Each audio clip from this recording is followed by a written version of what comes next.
Welcome to this week's program. We're going to take more of a traditional look at the sort of stories that we do on the land. Obviously, we do a pretty broad spectrum of different stories, but what I wanted to do this week was to take you out into the country and introduce you to some of the people that we've met and some of the stories that we've done in 2016. Obviously, it'll give you a bit of a taste of what you're going to be seeing in the coming years on the land here on country television. Obviously, we cover a broad spectrum of stories, and we look at cattle, we look at cropping, we look at all sorts of different aspects of farming, and it's really interesting to talk to some of these people who have got all sorts of techniques that they're using. I guess a lot of farmers will be watching on country television and also on our different sources of media, such as YouTube and the website and Facebook, and pick up a whole lot of things that they can use in their own day-to-day practice. Now, sheep farming is a very obvious one, but what about milking sheep? You're not dealing with straight East Frisians. No, we initially thought we were going to, and we brought probably the only East Frisian cross sheep I've seen for sale in Christchurch. They were Poll Dorset East Frisian cross sheep, cast for age. So we bought them as our nucleus flock about 5 years ago, and we did buy an East Frisian ram put over them, but we quickly became aware that the pinkness of the East Frisian Poll Dorset was a liability in this climate. They got melanomas, skin cancers on the older ewes was becoming apparent, and that spread to udders and eyes and things like that. So we realised we needed to get a darker breed of sheep that wouldn't negatively impact on productivity, but also impact on getting a darker skin pigment. So we initially went to an Awasi. We got one from the Endangered Species Farm and used him over the flock. He has, as all Awasi, most Awasis do anyway, that I'm aware of, has very bad feet. So we got enough genetics out of him to get an infusion through the flock, and that did darken them up, but the feet issue was an issue. Miles King, who's got a breed in the Wairarapa, which has just been registered as a new breed called Dairy Mead, which is basically an East Frisian based breed, but with an infusion of New Zealand genetics. We went to Miles and got 2 black rams a few years ago, 3 years ago now, and so we're now in the process of converting our whole flock to a black flock with an infusion of Awasi and these black East Frisians. So at the moment, I suppose a quarter of the flock may be black, or moving towards black. Give it 5 years, I'd say, and the whole flock will be black. We're getting enough ewe lambs now that are black to make all our replacements black. Are they good eating? They are. There's no difference between an East Frisian meat and a meat breed, basically. If you were going for, especially when they get more mature, if you're going for a good conformation of an animal, you would say the East Frisian's got deficiencies. It is a leaner animal, longer, leaner animal, but certainly at the prime lamb stage, they're nice, round, plump lambs. They finish early, they grow fast, and they're as tender as any other sheep. But just as they get older, they get that longer, leaner body, a bit like comparing a Frisian cow to an Angus cow as they get older. But when they're young, they're nice, plump and round, and we've had no negative feedback from selling our cull lambs through the sale yards. We've actually topped the sale yards on occasion when we've sold them up there, so at Colgate. So yeah, we don't have any problems with them being treated as a meat, a triple purpose animal, meat, wool and milk. The wool part's pretty minor part of the whole equation now, that is probably for most sheep farmers. Now, you've dedicated a lot of time and money into it, but do you think there's a future for milking sheep in New Zealand? Oh, I think it is. Keith Nayland, who's the principal of what's now Antari's Ag, was Blue River. He said he felt New Zealand could support 5 million dairy sheep, and it was probably a figure he plucked out of the air, but it was based upon what he knew of the market overseas. And it was mainly into Taiwan at that stage, I believe. But New Zealand's probably the anomaly in that we don't have a culture of using sheep milk as part of our diet. Most other countries embrace sheep dairy products really well. New Zealand's the anomaly, not the other way around.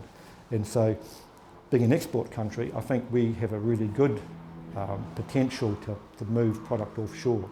And there's a whole lot of things that are occurring now that enhance that, just straight economics of sheep farming.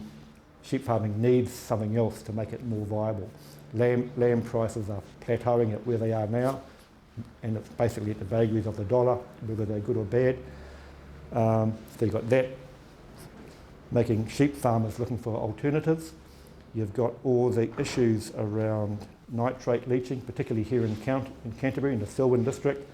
Sheep dairy farming has a major issue with nitrate leaching. Our farm environmental plan for out here is 4 kilograms of nitrogen per hectare. ECAN want all farmers eventually to be 15 kilograms or lower. Most dairy farms are probably sitting around 35 kilograms, so there's a lot of movement to occur within the dairy industry to come down to reduce that nitrate. The sheep dairy industry, depending on what system you adopt, is already right down at the bottom level. So there's a whole lot of environmental issues that favour sheep dairy. Economically, it really stacks up. Internationally, they seem to be finding really good markets for it. That's all the word we're getting back. The bit we're lacking here in Canterbury is the lack of a processor of size that can take the volume to get it offshore, because the domestic market can only cope with so much, be it ice cream, yogurt or cheese. You know, there's a limited outlet there, and it would hit that ceiling pretty quickly, I think. But once we can get into a decent export regime, I think it'll go ahead streets and bounds. Now, Limousins is a breed of cattle, obviously out of France, and a lot of people have given them a bit of bad press because they're suggesting that they're not very gentle. In fact, some people are saying that they're very almost feral, but that's not necessarily the case. Beef breeding, you're into the Limousins. Yeah. Again, coming from the UK, Limousin is the main breed of beef cattle, so it's just ingrained in me. A lot of people in New Zealand have got the negative connotation still with Limousin, which is a shame because they've come on hugely, and docility has been a big factor that they've worked on. But I'm a firm fan of Limousin, always have been. Won't change that. They sell well in the market. We've had some very good prices at Canterbury Park when we've taken a few in there. Again, though, we've just got small numbers. We had a reasonable sort of herd up in Marlborough, but they weren't pedigree. So what we've decided is just we've whittled those out, and we're, as we said, like with the Holstein, we're just starting again and being very choosy where we get our genetics from. Trying to get a quiet one's a bit of a problem. It is, yeah. All jokes aside, there was some big issues, and some of the original cattle that we had were they were far from docile. But like I say, the progress that's been made recently and the genetics that are being brought in, docility is a huge factor now. And I would actually challenge some of the other breeders of some of the more traditional breeds to say that some of our genetics are as good, if not more docile. That really is going to be a hard hill to climb, though, isn't it? It is. It's one of those things.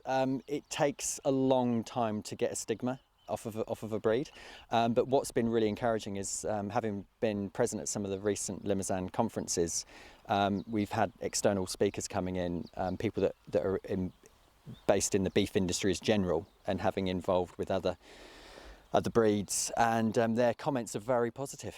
Very positive. They're actually saying that as a breed we're making huge progress, and the docility and the temperament of the cattle is second to none. How do the New Zealand cattle compare to the UK?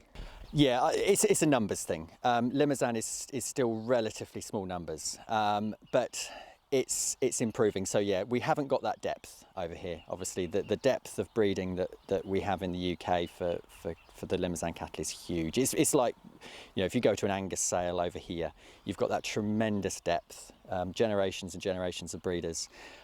It's coming, but the beauty now is that we've got access to overseas semen, so there's nothing stopping us bringing those good genetics in. But it's just making sure that working with the AI companies to make sure that they are breeding in the genetics, bringing in the genetics that we need.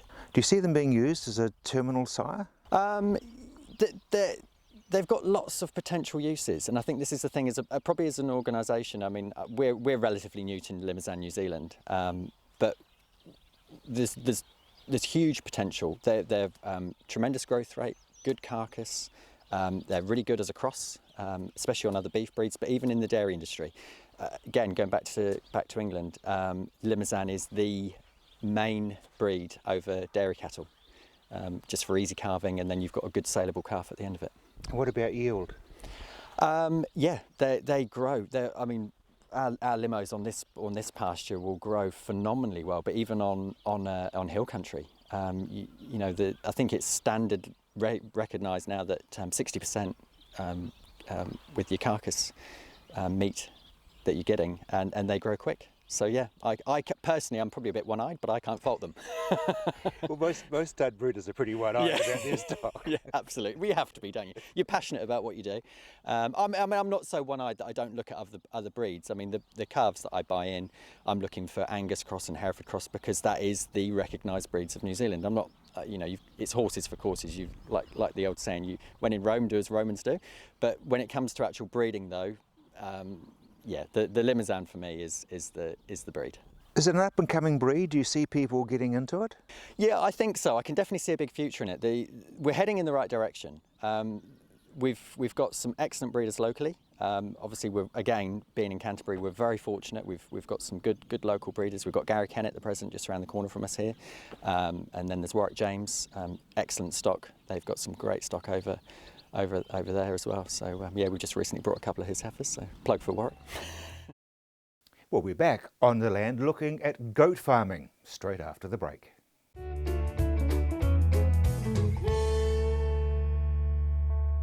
Not sure how to brighten up your backyard? Try Grow Sure Easy Flowers, all in one mix. Seed, feed, mulch. It's bloomin' easy. Be sure with Grow Sure from KiwiCare. Everybody has a story to tell. What's yours? Maybe your family has been farming the land for 5 generations. Perhaps you have invented the next best thing in agriculture, or maybe something else. Whatever your story, if you're out on the land, we want to hear from you. Get in touch by emailing us at info@ontheland.co.nz.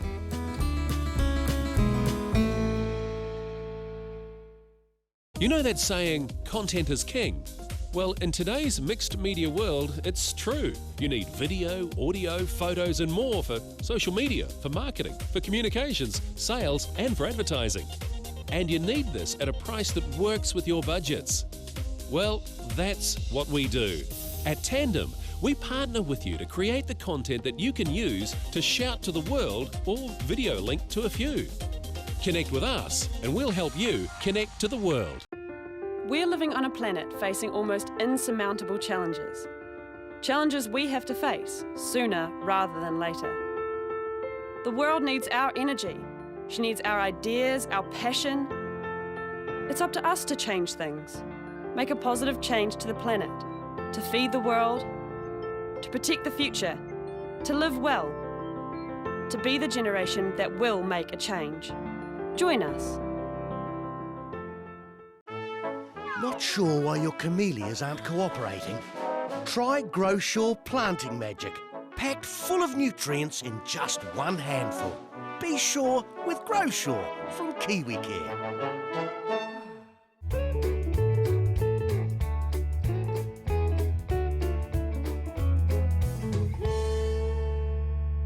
Now, you've had a long history as far as goat farming is concerned. Yes. We've been. I was raised on a goat farm. My mum and dad bred Toggenburgs and Alpines back in England, and it's just something that I've enjoyed. I like the goats. I married my husband, who was a Holstein man, and he at the time didn't want to milk any goats and breed them, but slowly as the years have gone on, so we've got back into breeding goats again. Getting back into breeding goats, that was because of a health issue. That's correct. Yeah, I have a few various health issues, and I can't tolerate cow's milk. So I tried the goat's milk and realised that was better for me. So really it went from a hobby into a business? It did. Well, I brought home 4 goats, turned into 10 goats, and then they got seriously into the breeding of it. And now we're milking 50 this year. And what's the market for the milk? At the moment, we're just rearing calves with it. My husband does a lot of embryo transplants and calf rearing like that, so all the calves enjoy the goat's milk, and most calves do better on it as well than what they do the cow's milk. It's interesting, a number of people who would prefer to buy goat's milk, but they can't find it in the supermarket. It's hard to find. I think because the amount of cost that goes into setting a factory room, and there's a lot of rules and regulations, it puts a lot of people off. And the big goat co-op on the North Island, it's all exported, and very little of it is kept within the domestic market. Which is a shame, because a lot of people would prefer to have some sort of milk, but when they're allergic to cow's milk. Yeah, it's hard. We've contemplated looking at putting our own factory room in, but it is the rules and regulations that put you off. There's a lot of loopholes. There's a lot of rules to be followed, and there's a lot of hoops to jump through. That's the word. Yes. Yeah. So where to, as the industry? I mean, are people looking at it really seriously now? Yes. Obviously, the amount of money you get for the litrage of goat's milk is very appealing. A lot of people are looking at it for the $7 a litre that you can seem to be selling it for. So a lot of people are doing a lot of research. There's a few breeders out there doing their own cheeses as well, and they seem to be doing very well with it. With all due respect, goat farming was sort of looked down upon by dairy farmers, but that may change. Yes, I think there's a big demand for it's growing. It's becoming very popular, especially with health issues like myself. People realise that it's a better alternative. You're stud breeding? Yes, we stud breed Sarnans, which is the white goats, and Tockenbergs, which is the brown goats. So, big question, how many have you got now, considering you started with 4? Okay, so our biggest bulk is Sarnans, so we'd have about 40 milking does that are from pedigree down to being bred up for pedigree, and I have about 10-ish, 15 maybe, Tockenbergs. They're a bit more of a handful, so we keep those numbers a bit lower, and the Sarnans are the real placid, nice and easy goats to handle. 40 goats, you're milking by hand, or do you have machines? Machine. I would have very big hands if I did hand milking. Yeah, that would have been a bit expensive to set up. Yes. So we bought a platform for them a few years ago. We bought a machine that milks 4 at a time.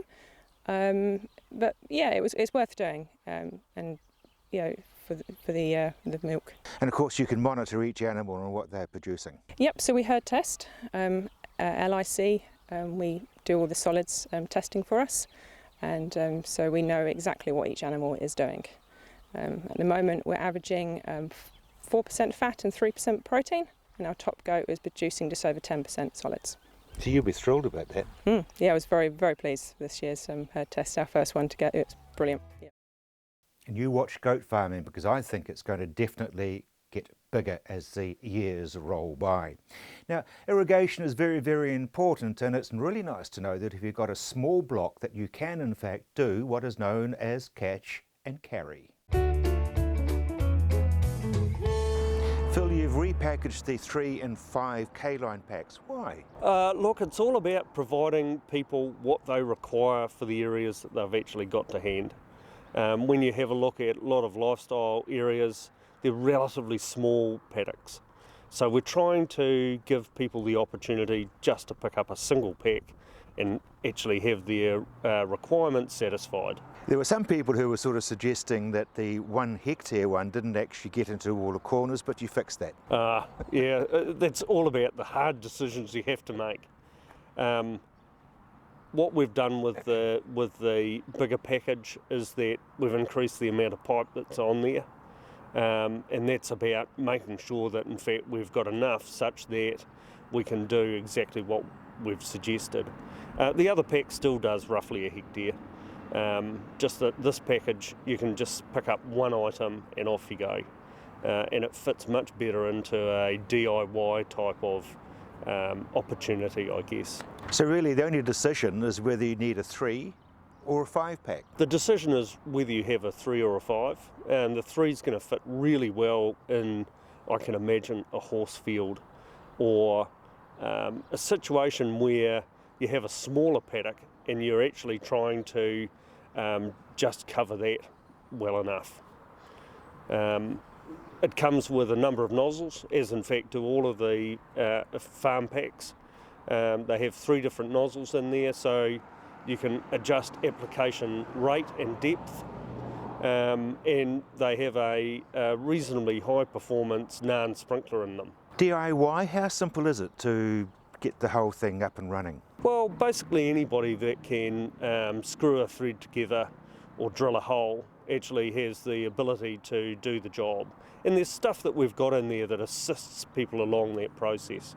We've got a manual that covers all of what's in the pack, obviously, and exactly the detail that you need to put a whole system together. Now, some people don't like reading instruction manuals, but they'll watch a DVD. The reality is, actually, it also comes with a DVD. So the DVD talks about the basics that you need to know, and the process 1 to 10 of how you would actually put all of that together. So what do you actually get when you buy the pack? You get, whether it's a 3 or a 5, obviously the appropriate number of pods to go with that. You also get, in the 3-pod circumstance, you get 66 metres of K-pipe. Now the K-pipe is specially made for K-line, and the compromise there, or the requirement for that and specification, is something that is flexible, yet tough enough to actually take the rigours of being shifted. Because in an irrigation sense, many systems, actually the product's static. It's not shifted, it's not moved. K-line really does test the rigour of materials in some regard. We've also, in K-pipe, put a clear stripe along the top, and often people will actually align that to the top of the pipe, just to make sure that there are no twists actually in the pipeline. Because if it twists and you start moving it, the pods will tend to roll over. So we're trying to avoid that. So we want them all above. And then in the 5-pack, effectively you get the same sort of arrangement, only more. So rather than 66 metres, we've got 116 metres. Or in the standard farm pack, 100 metres. And you've even got the right size drill bit. There's a drill bit in there with a collar to actually stop you drilling right through the pipe, which clearly can be done and actually has been done, so we've tried to protect that. It comes with a socket in there to do the nuts up on the saddles. The nuts in this case are brass nuts screwing onto stainless steel, which means they don't gall, they don't lock, they actually smoothly screw down. And also a drill bit connector for those things, just to make it easy. So basically, Phil, it's a cash and carry. It's pretty much a cash and carry. So you would pick up the roll, take it out into your paddock and actually start installing it, and it's complete. Although I would recommend to watch the really good DVD at the start. Just to give you that final instruction. That's correct. Lincoln University is obviously right there as far as students are concerned, but the interesting thing is that nowadays many of the students actually do a lot of homework before they get into the lecture theatre. The reason being is it gives them more time. Lincoln University now giving students the best opportunity to learn. That's right. Here at Lincoln University we've got a great face-to-face teaching experience here, but we've also got a really good online experience. So we're trying to do a lot more work now with our learning management system, where we've got academics who are building these great online learning modules, which our students are doing, say, off-site, and they're doing those materials on the way to university. They are catching the bus, doing their learning on the phone or on their device, and coming into class, already up to speed with what's going on. And the academic is then able to actually do something a little bit different with the class than just stand and teach. So I guess really it's a case of the research is being sent out online, and that gives them an opportunity to do their own research. That's right. You've got an academic who is able to actually list a whole range of really great teaching resources and put those up online. So a student can actually go, okay, this week, this is what I'm going to cover this week. I can actually read the lecturer who has got some great experience in this particular area, who's listed some kind of online quiz or an online reading for me to go through. So they go through those materials and they come to class all ready to go, all with all that knowledge tucked away, ready for debate. Is it sort of homework to a degree? Yes, it is. It is homework, but we call it a flipped classroom here at Lincoln University. So it's where the flipped classroom is, so the students are doing the work prior to coming to class. So instead of actually giving a lecture and then the students going away and doing some work, we're asking the students to actually do the work before class, and they're coming to the class with that knowledge all ready to go. So you can actually use that class for a different for different things. Perspective. That's Yeah, right. yeah, Yeah. exactly. How's it going down with the students? Are they enjoying it? Well, for the courses where we're using it, it is going down really, really well, because this is what education is about. In a modern learning environment, this is what it is about. We've got the kids who are coming up through high school here, who are using blended learning environments, and now they're coming into university, and we're full of it here. So we've got some great blended learning environments in each of our faculties here for our students to work through. It must be beneficial because in fact they're getting twice the amount of learning that the previous students would have had. That's right, so they're getting the full value of the academic in the classroom, but they're also getting this great online learning environment, which is great, because that actually gives them a lot more support, and so they can actually come to the class, they can talk online with their fellow students, they can discuss and debate those ideas online, and then come to class and have another learning experience with the academic who is really experienced at what they're actually teaching in. You've come a long way, Lincoln University, since your Lincoln College. Oh, very much so, very much so. Lincoln University has made some really great leaps and advances in the way it actually teaches and delivers its programs. Lincoln University has made some great jumps. So coming to class is really just an added advantage? That's right. With this blended learning, this flipped classroom model, we've got students who are actually on the farm who will undertake a lot of their study while they're actually, in between in the dairy, and then they'll come back onto campus and actually undertake some of those courses, and then head back straight to the farm. So it actually gives students a bit more flexibility. So they're actually not on campus here, 9 to 5, Monday to Friday. They can actually undertake part-time study. They can undertake the part-time work, or on a farm. So the students who are graduating from Lincoln University now are the best that there's ever been? That's right, because you've got students that are doing the work actually on a farm, and you've got students actually studying in here what it takes to manage a farm. So I think you've got a student at the end of their degree having the best of both worlds. We'll be back looking at top Frisian cattle straight after the break.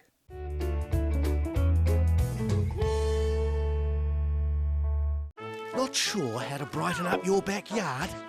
Try Grow Sure Easy Flowers, all in one mix. Seed, feed, mulch. It's bloomin' easy.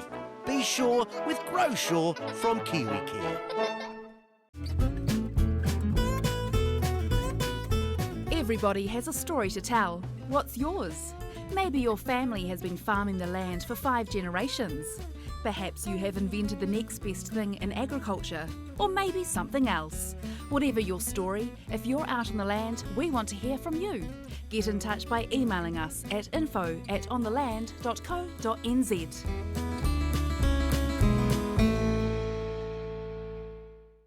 You know that saying, content is king? Well, in today's mixed media world, it's true. You need video, audio, photos and more for social media, for marketing, for communications, sales and for advertising. And you need this at a price that works with your budgets. Well, that's what we do. At Tandem, we partner with you to create the content that you can use to shout to the world or video link to a few.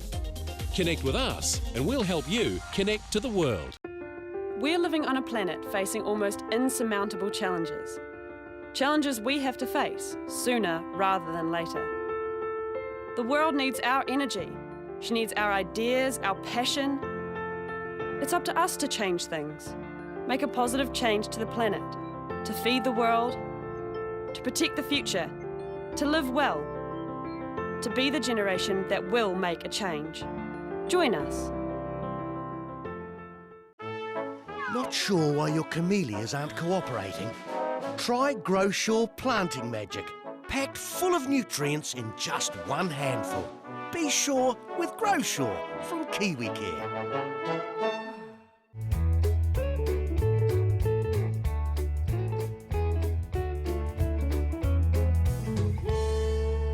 Holstein Friesians, you've had a long history with them. Yeah, I've grew up with them from my early days when I was born in Devon back in the UK.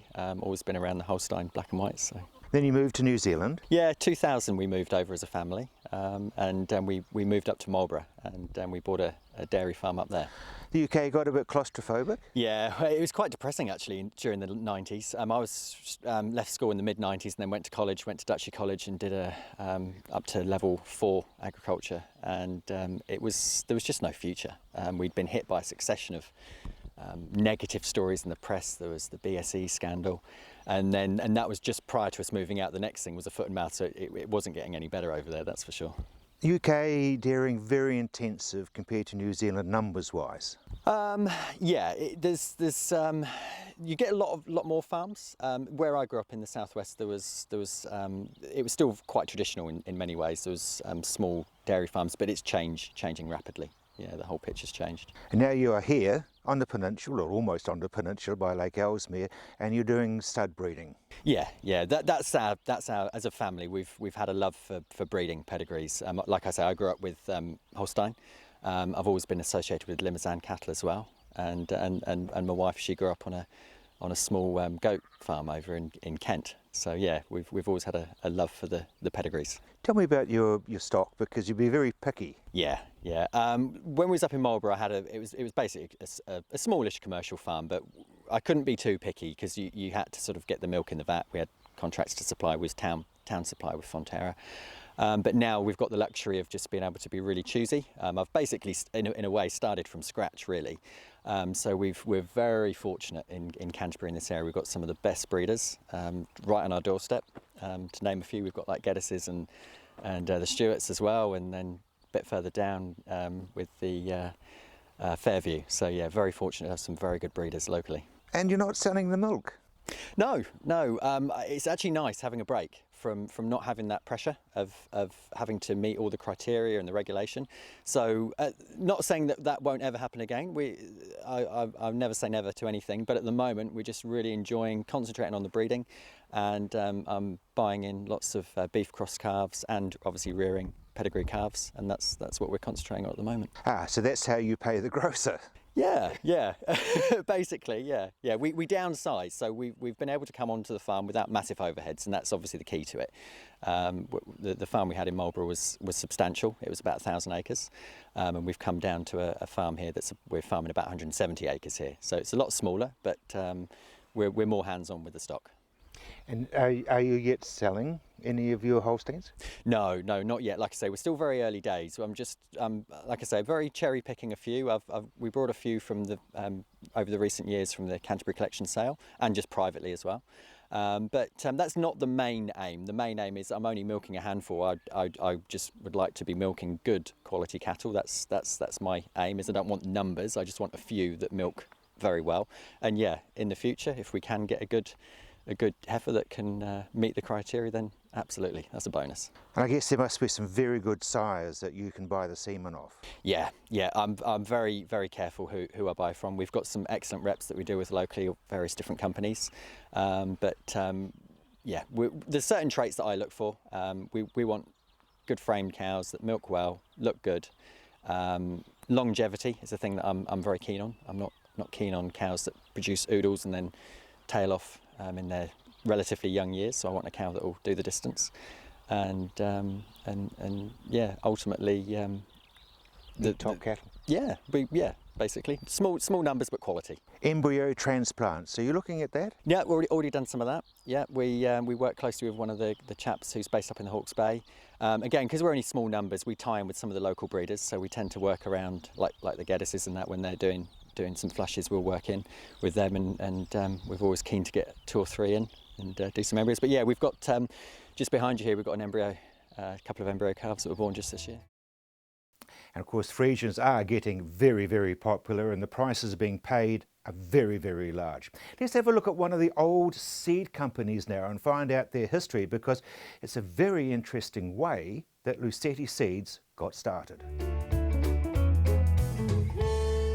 Vincent, tell me a wee bit about the family business, because it almost started by accident. Yes, well, he started the company in 1932. He was working for New Zealand Farmers Co-op, and he was an agent on the road. He had a car, and New Zealand Farmers Co-op used to lend money to farmers, and I think it's in 1932 on New Year's Eve, he was asked to go to a farm in Loburn and repossess the farm. And the farmer had 4 children, and of course over time he'd become friendly with the farmer and his clients that he dealt with. And he got halfway to Loburn and he realised that he couldn't do it, so he returned to Rangiora and put the keys on the manager of the Farmers Co-op desk and said, "Sorry, I'm not doing it." So of course he was instantly fired, and then he had to go home and explain to my grandmother that he had been fired in the middle of the Depression, and she was very, very worried, you know, how they were going to continue. So anyway, after that I got a painting job, as my grandmother's uncle was the mayor of Rangiora at the time, and he said, "Well, you can paint my house." So he did that, and he earned £50 doing that, and then he borrowed another £50 from the mayor, and he started Lucetti Seeds. And then from then on he used his personality to build up his client list. Yes, he did. He was a charismatic chap and well liked in the community, and he started with an oat crusher on actually exactly where you're standing now, Rob, and the premises across the road was a livery stable, and farmers would come to Rangiora on a Friday and to a stock sale in the middle of Rangiora, and they'd leave their horses in the building across the road that we can see from here and bring him a bag of oats to crush, and that's how he started. And then he got into seeds. Yes, a short time after he became involved particularly in the wheat industry, and he traded wheat and then ryegrass and clover. And so the next thing to happen, he purchased a seed cleaning machine from Mr. Andrews of Andrews and Bevan.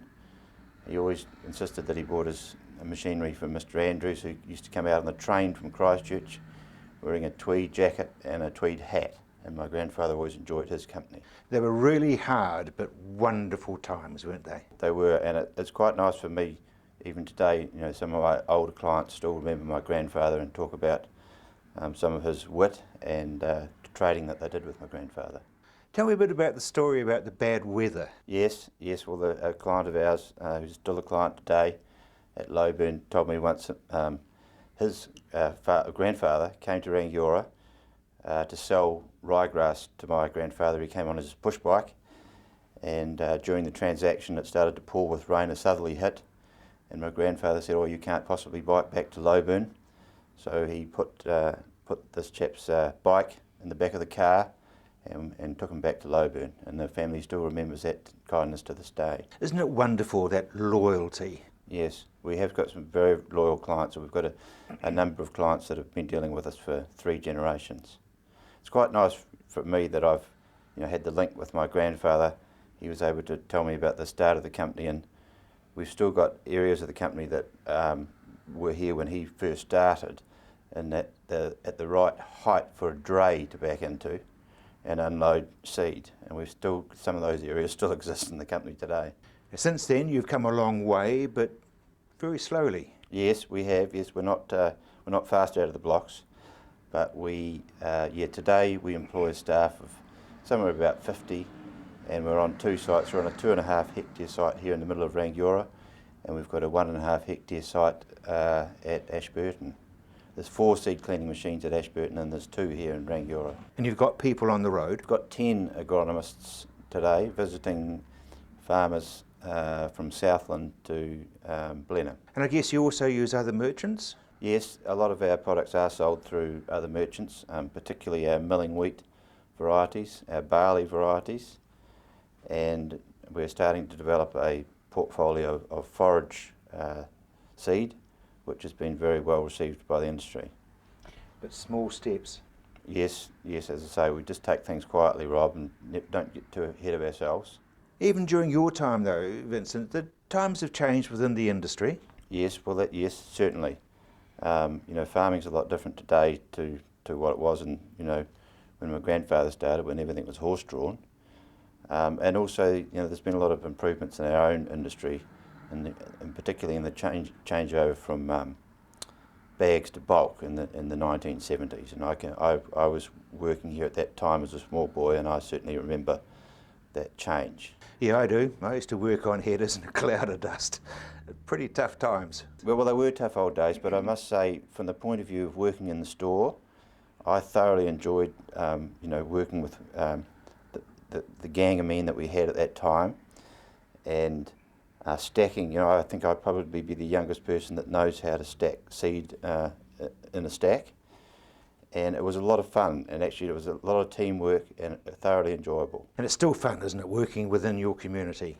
Yes, well it is, yes, and actually I've got a 14-year-old boy and a 20-year-old girl, and they both work here in the holidays, and so they're probably doing similar things now to what I did when I was a child, but it's probably just a little bit less labour intensive. I guess times have changed with computerisation? Well, I guess it has, Rob.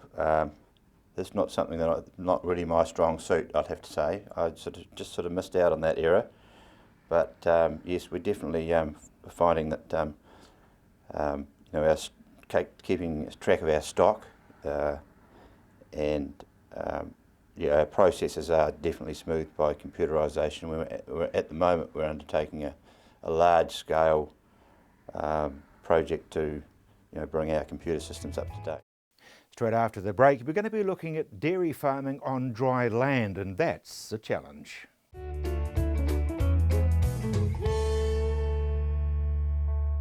Not sure how to brighten up your backyard? Try Grow Sure Easy Flowers, all in one mix. Seed, feed, mulch. It's bloomin' easy. Be sure with Grow Sure from KiwiCare. Everybody has a story to tell. What's yours? Maybe your family has been farming the land for 5 generations. Perhaps you have invented the next best thing in agriculture, or maybe something else.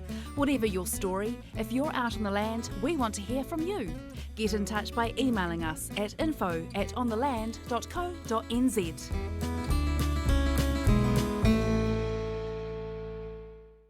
You know that saying, content is king? Well, in today's mixed media world, it's true. You need video, audio, photos and more for social media, for marketing, for communications, sales and for advertising. And you need this at a price that works with your budgets. Well, that's what we do. At Tandem, we partner with you to create the content that you can use to shout to the world or video link to a few. Connect with us and we'll help you connect to the world. We're living on a planet facing almost insurmountable challenges. Challenges we have to face sooner rather than later. The world needs our energy. She needs our ideas, our passion. It's up to us to change things, make a positive change to the planet, to feed the world, to protect the future, to live well, to be the generation that will make a change. Join us. Not sure why your camellias aren't cooperating? Try Grow Sure Planting Magic, packed full of nutrients in just one handful. Be sure with Grow Sure from KiwiCare.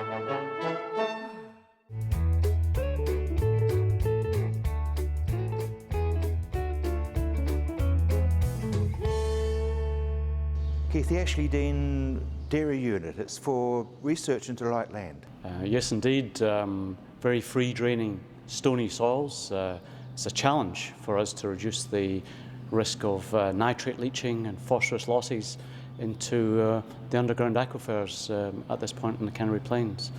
What we're doing is to conduct detailed research programs to find solutions to help farmers to reduce their environmental footprint and at the same time be sustainable in terms of their production. Because of course a lot of dairy farms in Canterbury are on very light land. Oh yes indeed, and this is going to be even more important in the future as we look to find ways to reduce leaching losses to meet the environmental regulations that are being put in place by the regional authorities. And in this part of Canterbury, in the Selwyn Te Waihora catchment zone, by 2022, dairy farmers have to reduce their nitrate leaching losses by 30%. That's a huge challenge, a 30% reduction. And the investment by Lincoln University here is to help to find some answers to help the farmers. You're going to have a lot of people looking over your shoulder. Yes, we expect that, and we look forward to that, as we did with the development of the commercial dairy farm at Lincoln. Farming in a fishbowl with people looking across the fence. We'll be looking forward to that discussion with them. Now, this unit is being run as a dairy unit as well as for research. Yes, it is. The main focus, though, is as a research and development station. The types of work that will be conducted here with our partners in the hub, the Lincoln Hub, Ag-Research, Dairy NZ, Plant and Food Research and Land Care Research, all those scientific teams working together to find some answers. And the research programs will be funded to ensure that we can deliver on those results to help the farmers. We have facilities here for scientists and technicians to be based permanently on site, and we already have research programs started even before the cows arrived. And they've arrived? Yes, the cows arrived, and we've been milking since the first week in August, and we're pleased to see that. So the project was completed on time, and we have a wintering research program which has been using the standoff pads so that the cows graze 6 or 7 hours on winter forage, such as fodder beet or kale, and then for the remaining 17, 18 hours they are taken over to have a rest on what we're calling a loafing pad or a standoff pad. So they can lie down on some nice warm wood chip and rest and ruminate, but the key thing is that we collect all the urine and dung that drains through those pads because it has a plastic drainage base, and we collect all that in the large effluent ponds. We'll then recycle that effluent. The nutrients in that are valuable to us, and when the soil is dry in late spring, summer, we'll apply the water and the effluent to recycle those nutrients from where the cows were grazing. This will have a big influence on reducing nitrate leaching from winter grazing blocks. You're aiming at that 30%? We're aiming at 30%, yes we are indeed.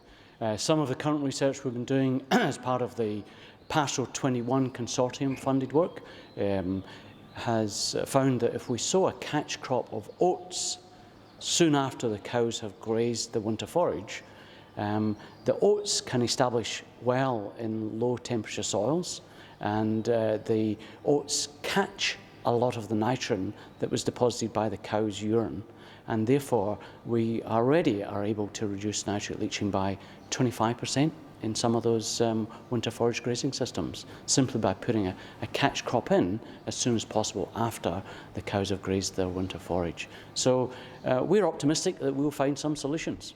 And that's what you're doing, isn't it? I mean, wow. Yeah, it's easy to say, and 25% is a long way towards our target. And farmers are starting to use this already. Dairy NZ has been conducting a number of workshops around the country to explain the results of this Pastoral 21 funded research programme, funded by Fonterra, Dairy NZ, Beef and Lamb New Zealand, DCANS and government through MB. And the farmers are getting those results in workshops, and many are now trying to establish oats as a catch crop after the cows have left the winter forage grazing block. You're also doing a bit on irrigation? Yes, there's irrigation. So there's 2 large pivot irrigators, which are half pivots, and they are providing irrigation for the pasture and for lucerne and for maize. And we were cutting and carrying the lucerne and the maize as a supplementary feed, and the cows are grazing on the pasture as well as receiving some of that supplement. So again, we're looking for sustainability in the irrigation application. Rob, a lot of interest from our students in this type of development too. The biggest classes in Bachelor of Agricultural Science and Bachelor of Commerce with Agriculture that I've seen in 35 years at Lincoln University. The classes in agriculture and agriculture-related subjects and environment are full. No seats left at the back. And that's great to see that enthusiasm from young people to get into the industry. They are keen to learn about environmental sustainability as much as they are about production. Their need as well as our interest. Exciting times, Keith. I mean, you've seen a lot of water go under the bridge in your time at Lincoln University, but they are really exciting times. Oh, this is one of the most exciting developments that we've seen at Lincoln, and will really help to create a true hub of agricultural, environmental research, and also tertiary education, encouraging students to come out with the qualifications that support the dairy industry, support farming overall, and also support those environmental targets that we all know we need to achieve. World-leading research. World-leading research, that's our aim, and we see that in the numbers of postgraduate students that come to Lincoln University, because Lincoln University's reputation internationally is very high. We're in the top 100 universities in the world for teaching agriculture. Isn't that amazing? Lincoln, within the top 100 of the universities in the world for agriculture. Dryland dairying is certainly a challenge here in Canterbury.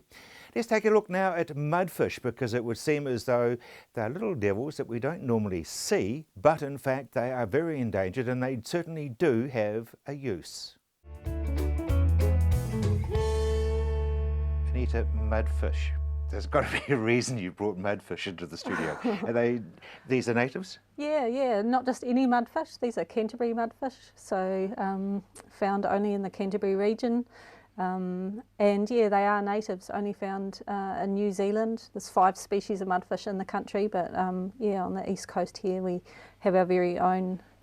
So they're found from the Ashley River in the north right down to the Waitaki. They're actually found on the south bank of the Waitaki, so they're slightly otago as well. But yeah, but only just. Yeah, that's right. So what's their normal habitat? Yeah, well these are nocturnal fish. And they're normally found in the smaller streams. They're not particularly good swimmers, so you're not going to find them in the big braided rivers like the Waimakariri or the Rakaia. They're in the small spring-fed streams that are in the gaps in between. So they would once have been quite widespread across the plains in sort of one homogenous population, but now they're restricted to just discrete populations. Sounds very much as though they're endangered. Yeah, so they're ranked. DOC has a threat ranking system, and these guys are nationally critical, which is as high as it gets. That's sort of kakapo, black stilt, takahe level endangered, so they're one of the most endangered fish in the country. And that's because, not just because we don't have that many sites left, but because the number of sites are still declining. We're still seeing that, yeah, we're losing populations. Is that because the streams and things disappearing? Yeah, that's one of the reasons. Last year, for instance, we lost them out of a whole catchment because, you know, it's been so dry the last couple of years. And it's going to get dry for the next year, so... Yeah. So these guys have a really awesome ability to actually live out of water, but they're a fish, so it's within reason. So what they'll do when the water levels drop is they'll squirm down into damp places like spring heads or where there's still moisture remaining, you know, following tree roots and cracks in the ground. And then they'll sit there and they're basically waiting for the water to come back. And hence the name mudfish. Yeah, well, when they were first found, they were actually dug up. So, yeah, they were first found in Oxford by a man called Mr. Burrows, which seems appropriate. He was burrowing, yeah. So what do they eat in their natural areas? So they eat live food, so they're all the sort of little micro crustaceans and invertebrates that are in the water. They'll be hunting them, and they've got quite a wide range of food. But I mean, I've got a stream at the base of my house, yeah, which is a muddy sort of bottom. Can I get any of your mudfish and let them go in there, liberate them? Well, it depends what else is living in your stream. Eels and ducks. Yeah, see, there you go. So another reason they're endangered is predators.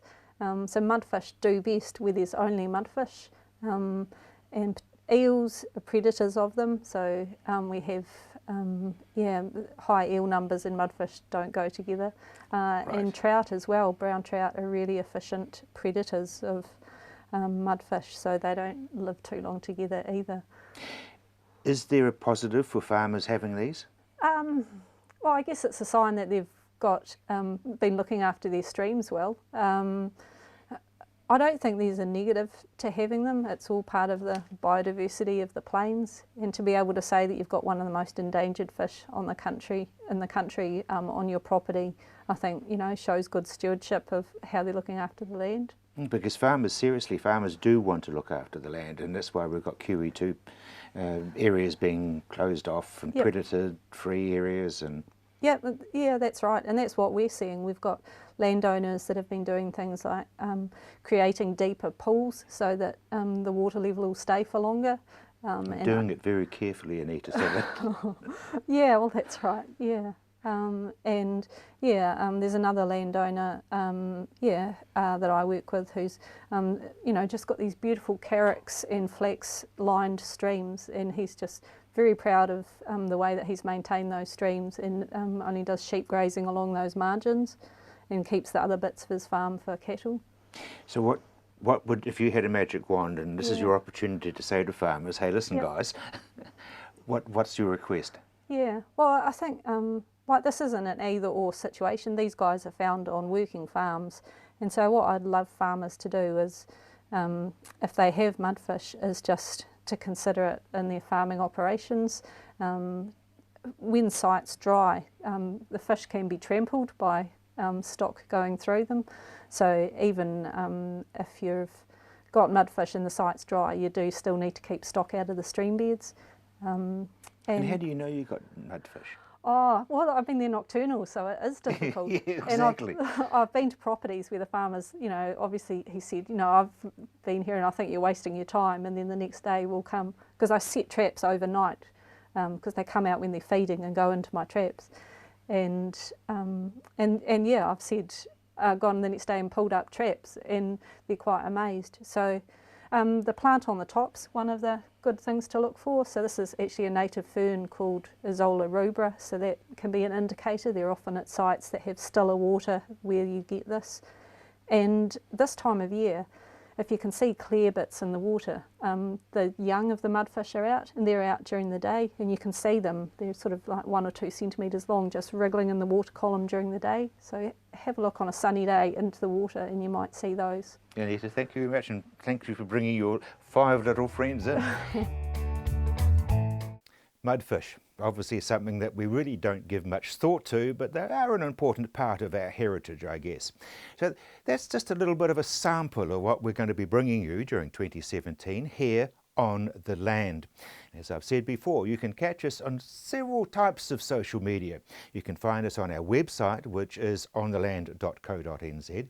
We put all the information also out on YouTube, and we've got a Facebook. Well, doesn't everybody have a Facebook, but we've got a Facebook as well, so we can give you little wee condensed pieces of what we've been talking about.